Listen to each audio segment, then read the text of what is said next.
यति भन्दै दोस्रो प्रस्तुतिकरणमा जान चाहन्छु म। दोस्रो प्रस्तुतिकरण हाम्रो चाहिँ भरत बाबु श्रेष्ठ सरको छ। उहाँले चाहिँ management of IAS in protected areas and Ramsar sites of Nepal, challenges र प्रोस्पेक्ट्स के छ। सायद उहाँको पालामा चाहिँ मलाई उठ्नै पर्ने बाध्यता पर्न सक्छ। 10 मिनटमा चाहिँ नि लिमिट गरिदिनु हुन म अनुरोध गर्न चाहन्छु। यहाँहरू सबैलाई नमस्ते।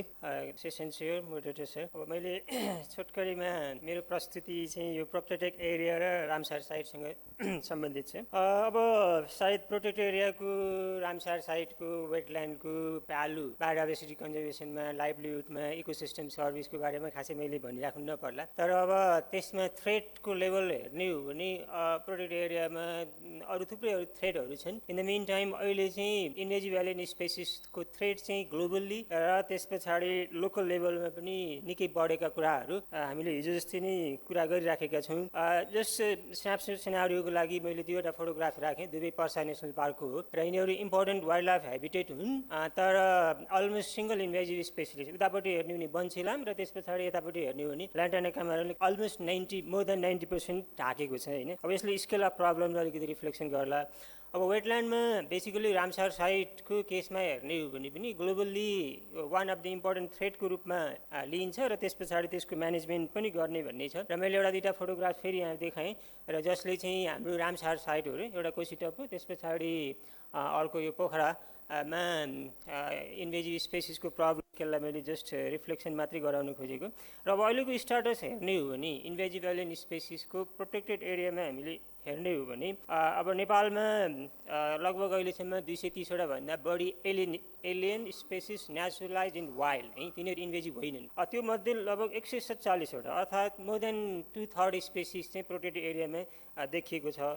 र त्यस पछाडि 27वटा इन्भेजिभ प्लान्ट स्पेसिसहरू आउट अफ 30 है, अब 29 भन्नुहोस् अथवा 30 भन्नुहोस्, म 30 भनिराखेको छु। ती स्पेसिसहरू चाहिँ प्रोटेक्टेड एरियामा अलरेडी इस्टाब्लिस छ। र त्यस पछाडि अब प्रोटेक्टेड एरियाको इन्डिभिजुअलको लेभलमा हेर्ने हो भने पनि कुनै कुनै प्रोटेक्टेड एरियामा रेकर्डेड छैन। जस्तै सगरमाथातिर सेफक्सीमा रेकर्डेड छैन। यसको अर्थ त्यहाँ छैन भन्ने चाहिँ नहुनसक्छ मोस्ट लाइकली। केही स्पेसिसहरू अलरेडी पुगिसकेका छ तर हामीसँग डकुमेन्ट अपडेट नभएर हो। र केही स्पेसिस प्रोटेक्टेड एरियाहरूमा अलरेडी म्यासिभ स्पेसिसहरू चाहिँ इन्भेजिभ भइसकेका छ होइन। अब अनि कतिपय स्पेसिसहरू एकदमै वाइड स्प्रेड छ, त्यसको बायोलोजीमा पनि भर पर्ने कुरा हुन्छ। एस्टरेसीका स्पेसिसहरू ओभियसली बढी वाइड स्प्रेड छन् र त्यो वेल एक्सपेक्टेड नै भयो। र ग्लोबल्ली वर्स्ट इन्भेजिभ स्पेसिस 3वटा स्पेसिस पनि अलरेडी प्रोटेक्टेड एरियामा छ।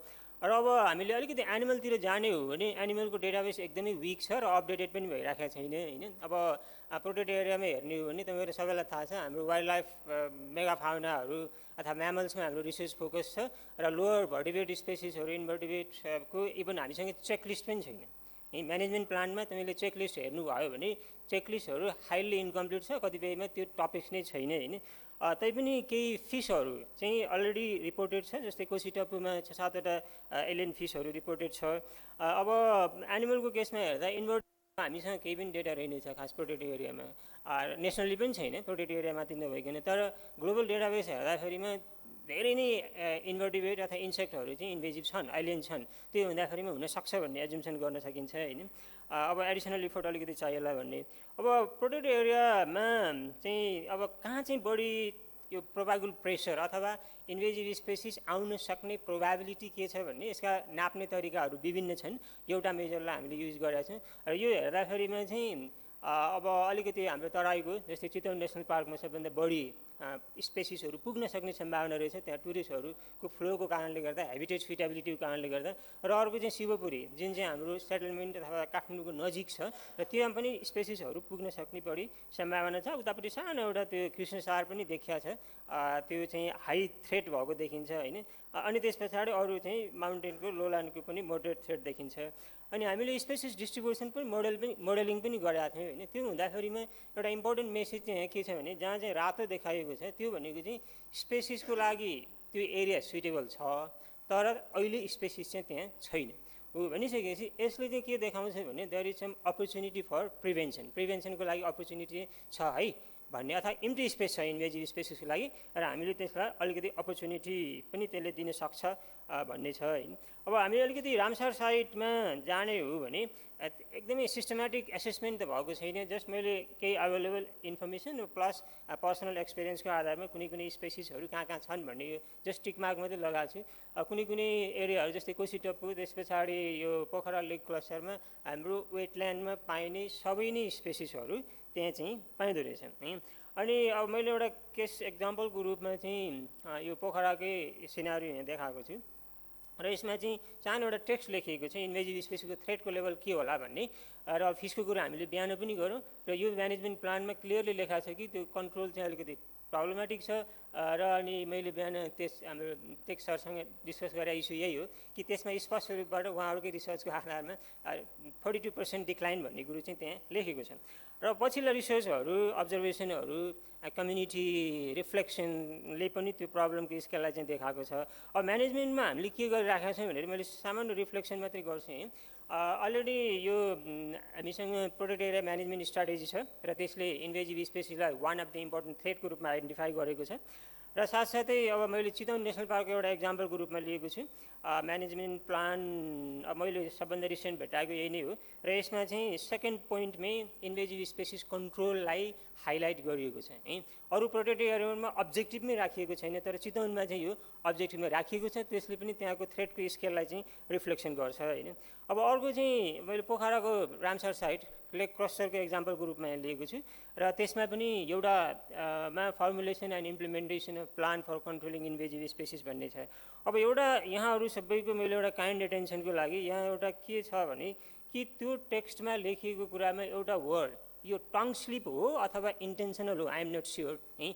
तर त्यहाँ के लेखेको छ भने sustainable use to support livelihood भन्ने छ होइन। हामी मेडिसिनल प्लान्टको सस्टेनेबल युजको कुरा गर्छौँ, फरेस्ट रिसोर्सको सस्टेनेबल युजको कुरा गर्छौँ, तर वाटर हाइसिन्थको सस्टेनेबल युजको कुरा चाहिँ नगर्नु पर्ला। किनभने हाम्रो अब्जेक्टिभ भनेको वाटर हाइसिन्थलाई कन्ट्रोल गर्ने हो, इराडिकेट गर्ने हो, न कि त्यसको सस्टेनेबल हार्भेस्टिङ है। अब सस्टेनेबल हार्भेस्टिङ गर्यो भने त हामी उल्टो दिशातिर गयौँ है।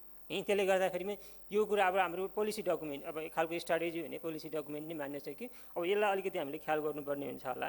र अर्को हामीले बिहानदेखि हिजोदेखि नै कुरा गरेको स्ट्राटेजी यसमा पनि प्रोटेक्टेड एरियाहरू र त्यस पछाडि रामसार साइटहरूमा इन्भेजिभ प्लान बनाउँदाखेरि लेख्ने भन्ने कुराहरू छन्। र त्यस पछाडि अब अलिकति म्यानेजमेन्टका प्र्याक्टिसमा हामीले हेर्ने हो भने यो बेसिकल्ली फिजिकल मेथड भनौँ न, अपरुटिङ कटिङहरू यिनीहरू गरिएको छ। र यो हामीले कमान्ड इन्टरभ्यूबाट पनि त्यो आएको छ र त्यस पछाडि हामीले फोकस ग्रुप डिस्कसन गरेका थियौँ, त्योबाट पनि यो कुराहरू आएको छ। र फेरि मैले एउटा चितवन नेसनल पार्कको एउटा केस लिएँ, त्यहाँ थुप्रै प्रयासहरू भएको छन् है। हिस्टोरिकल्ली पनि धेरै अगाडि त्यहाँ प्रयास भइरहेको छ र बेसिकल्ली मेकानिकल मेथड युज गरिएको छ। अरू रेन्जल्यान्ड वेटल्यान्ड म्यानेजमेन्ट गर्दाखेरि त्यसलाई इन्टिग्रेसन गर्ने कुराहरू, कम्युनिटीलाई पार्टिसिपेसन गर्ने कुराहरू अलरेडी त्यहाँ भएको छ। र केही केसमा स्पेसिफिक हेबिटेट जस्तै वाइल्ड लाइफको राइनो अथवा यो टाइगरको हेबिटेट म्यानेजमेन्टमा पनि त्यसलाई इन्टिग्रेट गरिएको चाहिँ छ। अवेरनेसको कामहरू पनि गरिएको छ। केही इफोर्ट भएको छन्, जस्तै अब यो कम्युनिटीलाई मोबिलाइज गरेर स्पेसिसहरूलाई अपरुटिङ गर्ने कामहरू पनि भइराखेको छ। वेटल्यान्डबाट यो पिसिया वाटरलेसेस यो हटाउने काम यो पुरानो यो कसारा क्षेत्रको त्यो लेकमा पनि काम भइराखेको छ। अब अलिकति प्रब्लम चाहिँ के छ भने त्यो अलिकति डेडिकेटेड नहुने अनि मोनिटरिङ नहुने। मैले थाहा पाएअनुसार यसमा हरेक 1-2 वर्षमा 2-3 लाखमा ठेक्का चाहिँ दिँदो रहेछ होइन। 2-3 वर्ष पछाडि फेरि सबै भरिन्छ है। त्यसको सट्टामा यिनीहरू लेकहरू सानो लेक छन्, यिनीहरू ठुलो लेक होइन, र त्यहाँ चाहिँ 100% हटाउने प्रयास गरियो भने अथवा अर्को वर्ष ठिक छ 10% ढाक्ला त्योबाट निकाल्न पायो भने चाहिँ त्यो बढी प्रभावकारी हुन्थ्यो होला।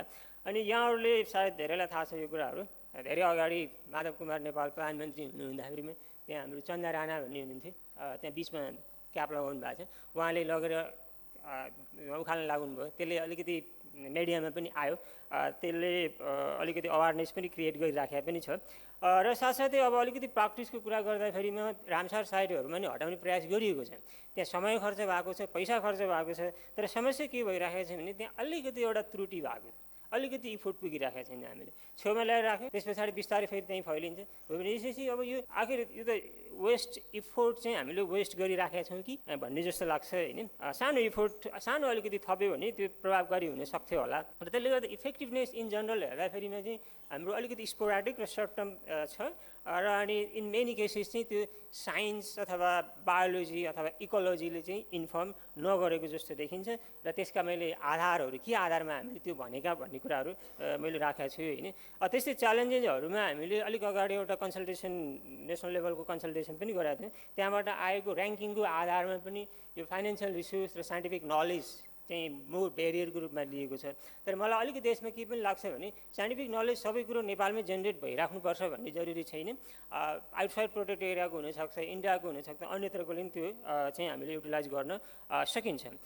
र अनि फाइनेन्सियल रिसोर्सको केसमा हेर्ने भने डेडिकेटेड फन्डिङ छैन त्यसमा र सबैले नै यो हामीले जब कन्जर्भेसन अफिसरहरूसँग इन्टरेक्सन गऱ्यौँ, कतिपय सायद मैले इन्टरेक्सन गरेको यहाँ पनि हुनुहुन्छ होला, उहाँहरूसँग गर्दाखेरिमा के देखियो भने फाइनेन्सियल रिसोर्स चाहिँ छैन, एलोकेट छैन है। अनि त्यो चाहिँ एउटा मेजर ब्यारियरको रूपमा चाहिँ देखिराखेको छ होइन। अब नि यो डिएनपिडब्ल्युसीले केही टार्गेटेड म्यानेजमेन्ट डिएनपिडब्ल्युसीको तर्फबाट हेर्दा पनि डेडिकेटेड फन्ड छैन भन्ने कुरा आइराखेको छ। र त्यस पछाडि अब यो मलाई बुद्धि सरले प्रोभाइड गर्नुभएको थियो इन्फर्मेसन, अब कुन चाहिँ प्रोटेक्ट एरिया थाहा भएन, मैले सोध्नु भएन। तर एउटा 10 लाख चाहिँ एउटालाई छुट्याइएको छ भन्ने कुरो छ, सायद चिताउनु हुनसक्छ, आइएम नट स्योर। र त्यस पछाडि र अर्को भने चाहिँ इन्फर्मेसन फ्लो पनि इक्वली इम्पोर्टेन्ट हुँदो रहेछ होइन। ग्राउन्ड लेभलमा फिल्ड लेभलमा काम गर्ने हाम्रो स्टाफ अथवा हाम्रो कन्जर्भेसन अफिसरहरूलाई इन्फर्मेसन गयो कि गएन भन्ने कुरा पनि त्यो चाहिँ महत्त्वपूर्ण हुँदो रहेछ। त्यो पनि नगएको जस्तो हामीले रिफ्लेक्सन छ होइन। अब अलिकति पर्सपेक्ट हेर्दाखेरिमा यी जेनेरिक पोइन्टहरू छन्। अब स्ट्रेन्थेनिङ गर्ने कुराहरू, स्टेक होल्डर इङ्गेजमेन्ट गर्ने कुराहरू, रिसोर्स मोबिलाइजेसन गर्ने कुराहरू यिनीहरू छँदैछ। र अनि डिएनपिडब्ल्युसीको फ्युचर स्ट्राटेजीहरूमा चाहिँ आइएएसलाई चाहिँ म्यानेजमेन्ट प्लानिङ प्रोसेसमा इन्टिग्रेट गर्ने र त्यस पछाडि रिसोर्स एलोकेसन गर्ने कुराहरू त्यो अलिकति कमिटमेन्ट छ। र अनि मैले फेरि पनि भने कि प्रोटेक्ट एरियामा हामीसँग प्रिभेन्सनको अपर्च्युनिटी छ, अघि मैले भने जस्तै गरेर। र अर्को एउटा इम्पोर्टेन्ट मैले पोइन्ट फोकस गर्न खोजेको चाहिँ स्पेसिसहरू डिटेक्टेड भएका छन्। जस्तै उदाहरणको लागि शुक्लाखण्ड राष्ट्रिय निकुञ्जमा 2वटा स्पेसिसहरू ल्यान्टाना र त्यसपछि क्रोमेलिना अगाडि थिएन, अहिले रिपोर्टेड छ, हामीसँग म्याप छ कहाँ कहाँ के छ भन्ने कुरो हो। यो स्पेसिसहरूलाई चाहिँ हामीले डिटेक्सन गर्नुपर्ने हुन्छ। जस्तै उदाहरणको लागि यो फोटोमा चाहिँ त्यो एउटा के अरे हाइवेमा एक ठाउँमा छ र त्यो एउटा प्याच मात्रै छ है। र प्रमोद सरलाई मैले देखिरहेको छु, उहाँ भर्खर जानुभएको थियो हामी त्यहाँ जाँदाखेरिमा, र मैले उहाँसँग त भेट्न पाइनँ। हाम्रो अर्को एकजना सरलाई कि तपाईँहरू उखाल्नुहोस् यो, होइन भने म उखालेर जान्छु भनेको थिएँ, मलाई उखाल्नु अनुमति दिनुहोस् भनेको थिएँ होइन। उहाँहरूले म उखाल्छु भन्नुभयो, उखाल्नु भयो कि भएन थाहा छैन, प्रमोद सरलाई थाहा होला है। र त्यस पछाडि अब अर्को चाहिँ हामीले रामसार साइटमै हेर्ने हो भने माइकेनिया चाहिँ अस्ति भर्खर हाम्रो सुनिता म्याडमले फोटो खिचेर सेयर गरिराख्नु भएको थियो। पोखरामा माइकेनिया भने पोखरामा थियो तर त्यो लेक साइडमा थिएन। अब आइसकेको छ भने सर डिटेक्सन चाहिँ भयो तर ऱ्यापिड रेस्पोन्स चाहिँ अब जरुरी हो कि भन्ने कुरो, यो कुरो सामान्यतः हामीले अहिलेसम्म ओभरलुक गरेकै कारणले गर्दा स्पेसिसको स्पिड चाहिँ अनच्यालेन्ज भइराखेको छ। र फाइनल मेसेज चाहिँ के हो भने इन्भेजिभ स्पेसिस प्रब्लम बढिराखेको छ। र त्यस पछाडि हामीसँग केही अपर्च्युनिटीहरू छन्, त्यो विन्डो अफ अपर्च्युनिटी त्यति वाइड छैन, न्यारो छ। त्यो न्यारो विन्डो अफ अपर्च्युनिटीमा हामीले चाहिँ क्याच गर्न सकिएन भने अलिकति प्रब्लम हुनसक्छ।